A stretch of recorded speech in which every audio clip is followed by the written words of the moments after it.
Hi friends, स्वागत है आप सभी का अमेजिंग हिस्ट्री चैनल में। मैं हूं आपका दोस्त स्मित प्रजापति और आज आपको बताने जा रहा हूं भारत के प्रसिद्ध जोधपुर के मेहरानगढ़ किले के बारे में। मेहरानगढ़ किला भारत के राजस्थान के जोधपुर में स्थित है।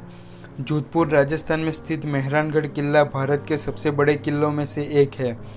राव जोधा द्वारा लगभग 1459 में निर्मित यह किला शहर से करीब 125 मीटर की दूरी पर स्थित है और यह किला मोटी दीवारों से घिरकर बना हुआ है। इस महल के अंदर कई और भी महल बने हुए हैं जो अपनी जटिल नक्काशी और विशाल प्रांगण के लिए जाने जाते हैं। एक घुमावदार सड़क से इस किले में जाया जा सकता है। दूसरे द्वार पर जयपुर की सेनाओं द्वारा तोपों से किए गए हमले के निशान अभी भी देखे जा सकते हैं। इस किले में 7 द्वार है जिनमें जयपुर पर अपनी जीत के उपलक्ष्य में महाराजा मानसिंह द्वारा निर्मित जयपोल शामिल है। एक फतेह पोल भी है जो मुगलों पर महाराजा अजीत सिंह जी की जीत का स्मरण कराता है। मेहरानगढ़ दो संस्कृत के शब्द मिहिर यानी कि सूर्य देवता और गढ़ यानी कि दुर्ग उन दोनों से बना हुआ है। स्थानिक लोगों के अनुसार यह किला मिहिरगढ़ के नाम से ही जाना जाता था जो बाद में मेहरानगढ़ हो गया। सूर्य देवता राठौड़ वंश के प्रमुख देवता भी थे। यह किला राव जोधा द्वारा 1459 में बनवाया गया था, लेकिन आज खड़े महल में कई हिस्से महाराजा जसवंत सिंह के शासनकाल में 1638 से लेकर 78 के बीच बनवाया गया था। मेहरानगढ़ किला शहर के बीच में एक पहाड़ी की टोच पर 5 किमी यानी कि लगभग 3.1 मील में फैला हुआ है। इस किले की दीवारें 36 मीटर यानी कि लगभग 118 फीट ऊंची और 21 मीटर यानी कि लगभग 69 फीट चौड़ी है।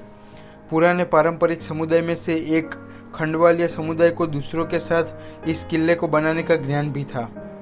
मेहरानगढ़ किले में प्रवेश 7 द्वारों से मिलता है, जिनमें से प्रसिद्ध द्वार है जयपुर और बीकानेर के साथ अपनी जीत का जश्न मनाने के लिए 1806 में महाराजा मानसिंह द्वारा निर्मित जयपोल, 1707 में मुगलों पर अपनी जीत का जश्न मनाने के लिए महाराजा अजीत सिंह द्वारा बनवाया गया फतेह पोल, 1.5 कामगरा पोल जो अभी भी तोप के गोले की बमबारी के निशान रखे हुए हैं, लोहा पोल जो कि किला परिसर के मुख्य भाग में से अंतिम द्वार है जिस पर रानियों के सती प्रथा के हाथ के निशान के चिन्ह अभी भी बने हुए हैं, जो 1843 में अपने पति महाराजा मानसिंह के अंतिम संस्कार पर सती प्रथा के चिन्ह है।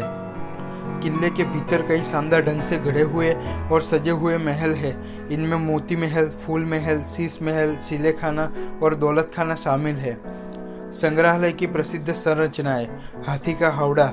हावड़ा एक प्रकार की 2 डिब्बे वाली लकड़ी की बनी आसन है जिसे हाथी की पीठ पर बांधा जाता था, जो ज्यादातर सोने और चांदी की नक्काशी काम कर बनाया जाता था, जो राजाओं और शाही परिवार के लिए बना हुआ था।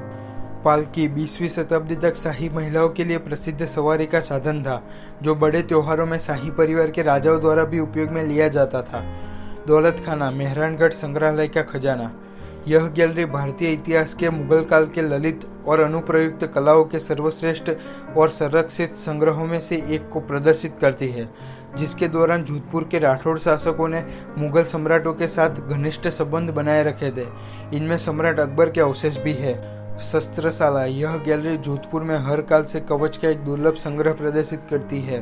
प्रदर्शन पर जेड, सिल्वर, गेंडे का सींग, आइवरी में रखी तलवार, माणिक, पन्ना और मोती एवं बंदूकें और बंदूकों पर सोने और चांदी के वर्क और उनका नक्काशी काम और ढालों पर भी सोने और चांदी का नक्काशी काम देखने लायक है। गैलरी में कई सम्राट की व्यक्तिगत तलवार भी शामिल की गई है, जिसमें राव जोधा की 3 किलो से भी भारी तलवार जो कि खांडा के नाम से प्रसिद्ध है वह रखी गई है और महान अकबर की तलवार एवं तैमूर की तलवार भी शामिल की गई है। चित्र गैलरी। यह गैलरी मारवाड़ जोधपुर के रंगों को प्रदर्शित करती है, जो मारवाड़ के चित्रों का बेहतरीन उदाहरण प्रस्तुत करती है। पगड़ी गैलरी। मेहरानगढ़ संग्रहालय में पगड़ी गैलरी राजस्थान में प्रचलित एक बार में कई अलग अलग प्रकार की पगड़ियों को संरक्षित, दस्तावेज और प्रदर्शित करने का प्रयास करती है, जो हर त्योहार और सामान्य दिनों में उपयोग में ली जाने वाली पगड़ियों का संग्रह स्थान है। यह किला अपने जटिल नक्काशी काम, विशाल प्रांगण, शौर्यता, वीरता और बलिदान के लिए जाना जाता है। यह अपने कुदरती सौंदर्य के लिए भी जाना जाता है। तो यह था भारत का प्रसिद्ध जोधपुर किले यानी कि मेहरानगढ़ किले का परिचय। तो दोस्तों, आपको ये वीडियो कैसा लगा कमेंट करके ज़रूर बताएं और सब्सक्राइब करना न भूलें।